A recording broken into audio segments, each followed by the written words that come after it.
Questa settimana la voce dei paesi è a Salara, Alto Polesine, è un paesino anche questo molto piccolo di 1000 abitanti, ma comunque con un'identità forte e importante che viene poi impersonificata da un sindaco altrettanto tosto che adesso andiamo a conoscere. Abitanti e cittadini e associazioni di Salara. Con il sindaco di Salara, Lucia Ghiotti, di questo piccolo paese, più o meno in linea con gli altri paesi qua vicino, più o meno 1000 abitanti, e anche a lei facciamo la domanda: cosa vuol dire essere un sindaco di un paesino di 1000 abitanti, con tutti i problemi che ha un paese, che li ha uguali a Milano probabilmente? Assolutamente. Beh, essere sindaco di un piccolo paese vuol dire essere in servizio H24, perché poi magari oltre all'ufficio, ovviamente si sta sempre in allerta per qualsiasi cosa possa succedere nel paese, quindi ecco, non è che si dice che ci si giri dall'altra parte, anzi io ci tengo molto al mio paese, ci sto bene. A Salara tra l'altro siamo anche aumentati di numero perché le case sono state acquistate perché il prezzo diciamo è conveniente e stiamo vedendo soprattutto in questo ultimo anno tante persone che da fuori vengono ad abitare qui. Perché vengono ad abitare qui? A parte il discorso che le case hanno un prezzo diciamo abbordabile, ogni casa ha il suo giardino, praticamente poi quasi tutte le case di Salara sono di proprietà e ognuna insomma ha il suo pezzo di verde, che avere del verde ce l'ha insegnato molto la pandemia, no? Quando gli altri erano nei balconi noi stavamo almeno facendo il giardinaggio. Tante persone vengono ad abitare anche qui a Salara, appunto abbiamo l'ufficio tecnico che lavora a tutto spiano appunto per ristrutturazioni eccetera, perché anche se magari il lavoro non c'è proprio qui a Salara, però siamo in una fortunata posizione geografica, infatti qui c'è la SR6 Eridania, siamo a 15 km dal casello di Occhiobello, in mezz'ora noi siamo a Ferrara, altra mezz'ora siamo a Legnago, 50 minuti siamo a Mantova, quindi ecco, la gente di Salara è abituata da tempo a spostarsi per lavoro, però ecco, quando poi arriva a Salara trova una tranquillità, un benessere, ovviamente i problemi ci sono anche qui, però diciamo che è ancora un'isola felice per tante cose. Ma vale la pena abitare in questo paese così piccolo? Certamente, perché si sta bene, ci conosciamo tutti e ci vogliamo tutti bene. Ecco, ci dicevano che è una delle città più conviviali, nel senso che avete proprio il piacere di stare in mezzo alla gente, di trovarvi a parlare nel bar. È vero o è leggenda? Sì, è vero, ci troviamo al bar e anche sulle panchine nella piazza. Quindi c'è questa voglia di stare assieme. Sì, sì, Lei non cambierebbe? no, assolutamente. Diciamo, è un paese agricolo, prima si basava sull'agricoltura, venendo due fabbriche hanno chiuso e di conseguenza è rimasto come tutti i paesi delle nostre zone. Dando via l'industria non c'è più un'agricoltura come una volta. Poi ecco, la gente di Salara sono più che altro anziani, ci sta. Insomma, d'altra parte la denatalità non è un problema solo dei piccoli paesi ma anche dei grandi centri. Però ecco, se posso dire una cosa, magari sembra un po' rivoluzionaria, Salara è al passo, la gente di Salara è al passo con i tempi, perché ha saputo adattarsi a questi cambiamenti, c'è una rete familiare molto forte tra le persone, non abbiamo problemi particolari di solitudini, eccetera. Ci sono delle organizzazioni, le nostre associazioni che fanno diversi servizi, la gente ha ancora voglia di farsi i cavoli degli altri, nel senso c'è quel senso Quella protezione, dice anche. Sì, proprio la gente è generosa, posso dirlo. Salara è anche una zona della ZLS, io posso dire che le zone che sono state individuate per Salara della ZLS sono state tutte acquistate. Quindi adesso stiamo vedendo queste aziende, appunto, che una che si è ingrandita, quindi ha acquistato il terreno vicino, l'altra che è un'azienda molto, molto grande della provincia che ha avuto l'occasione di acquistare l'ex stabile dove c'era il salumificio una volta, quindi vedremo che cosa faranno.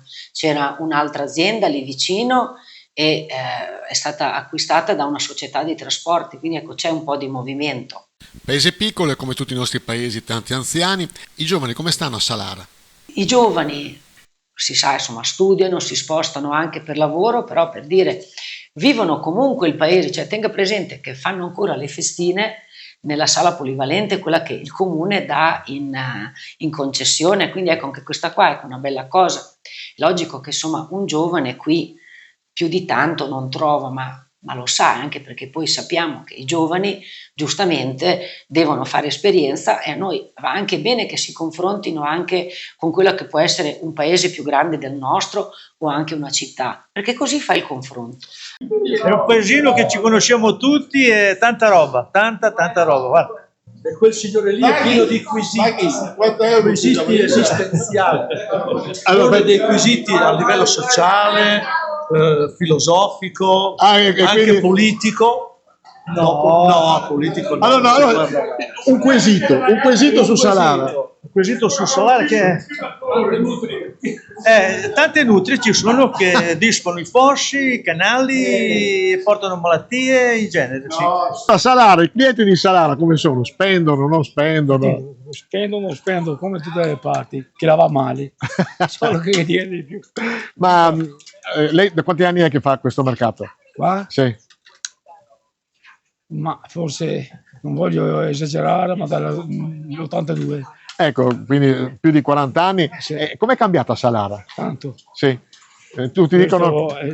bisogna dirlo, è cambiato da quando che hanno chiuso alcune appunto, fabbriche qua. È stato un crollo. Problema immigranti a Salara? Condivisione o preoccupazione? Ma diciamo, allora le dico, a Salara guardi, abbiamo circa l'11% di stranieri su 1026. Le famiglie che ci sono ormai qui da tanto tempo e sono perfettamente integrate, non disturbano assolutamente, magari ci può essere qualche caso, però insomma cerchiamo sempre di contenerlo, di parlare, perché ripeto, il sindaco è H24, quindi io vado anche a trovare le persone, insomma, lo sanno, quindi noi cerchiamo di aiutare tutti con i fondi che abbiamo, che sono sempre come meno. le difficoltà che hanno i piccoli comuni. Però ecco, c'è ancora questa dimensione umana anche nei servizi che diamo qui in comune, ad esempio adesso con questo PNR stanno puntando tutta la digitalizzazione, però insomma noi le nostre persone le accogliamo lo stesso dentro al comune, che se hanno bisogno non è che gli diciamo collegati al sito e fai quello che devi fare, perché ecco appunto c'è questa dimensione umana e che io dico proprio anche agli impiegati, c'è il rapporto con le persone. E poi noi siamo conosciuti come il paese dei mus, lo sai tu? Dei mus. Il mus, perché dicevano il mus a Salara. Ma che musico? Gli asini? Gli asini, sì. Nella zona ci riconoscono come Sai che c'è un paese, io sono del Basso Polesine, Rosolina, si dicono i mussari. Questo lo sapeva? Allora facciamo un gemellaggio. Facciate un gemellaggio, bravo. Nella zona ci conoscono come i mus a Salara, detto in dialetto ferrarese.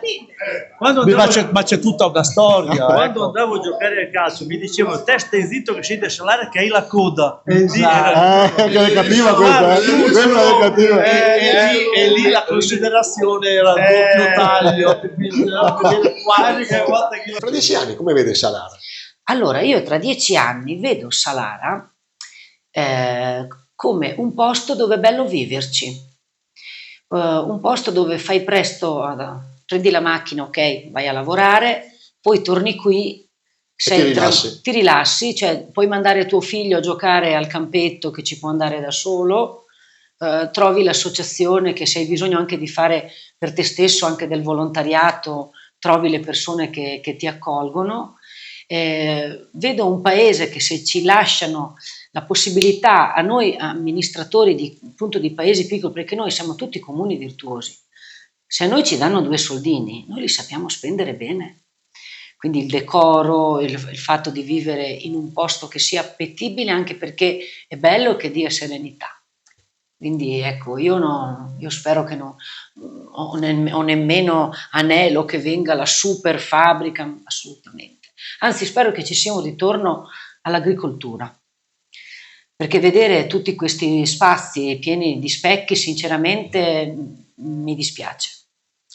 Cioè, noi abbiamo una vocazione, ho capito che è difficile per le seconde generazioni anche di agricoltori, che prima questo era un paese, anche era il paese della fragola, tuttora abbiamo la Sagre eccetera, però i produttori non ci sono più perché le leggi di mercato purtroppo sono quelle che sono, adesso ce ne sono molti meno, però io spero che ci sia un cambiamento anche proprio di paradigma, perché abbiamo capito che tante cose magari ci portano nell'immediato ad avere quella specie di benessere, però poi a lungo andare, secondo me, no.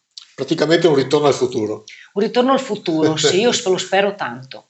Grazie Sindaco. Ma grazie a lei. Puntata finita.